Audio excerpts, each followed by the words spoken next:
Samantala, kasalukuyang lagay ng kalusugan ni PBBM karapatang malaman ng taong bayan.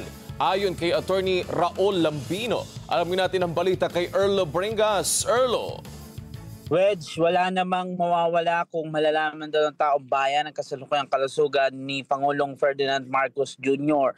Yan ang ipinahayag ni Atty. Raul Lambino kabilang sa senatorial slate ng PDP laban. Ayon kay Lambino, may karapatan na malaman ng taong bayan ng health bulletin ng Pangulo at matukoy na maayos ang pisikal at mental na kalusugan nito.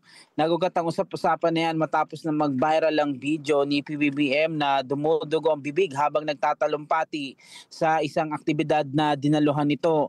Wala naman daw mawawala kung pagbibigyan ng Pangulong kahilingan ng taong bayan, lalo na magpa-hair follicle test, at nahilintulad pa nga yan kay US President Donald Trump na 3 buwan pa lang sa pwesto ay naglabas na kaagad ng health bulletin ng health team nito ukol sa kasalukuyang kalusugan ni Pangulong Trump.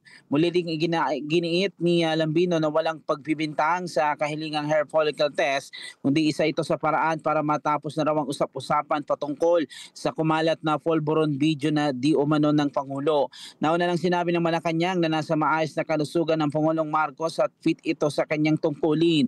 Hindi diretsa na sinagot ng Malacanang noong nakaraan ang patungkol sa kahilingan ng taong bayan na hair follicle test, pero sinabi nitong ang mga nag-aakusa umano ang dapat magpakita ng ebidensya at magpatunay na gumagamit nga ng ipinagbabawal na gamot ang Pangulo. Erlo Bringas para sa Mata ng Agila, matatag, matapang, matapat.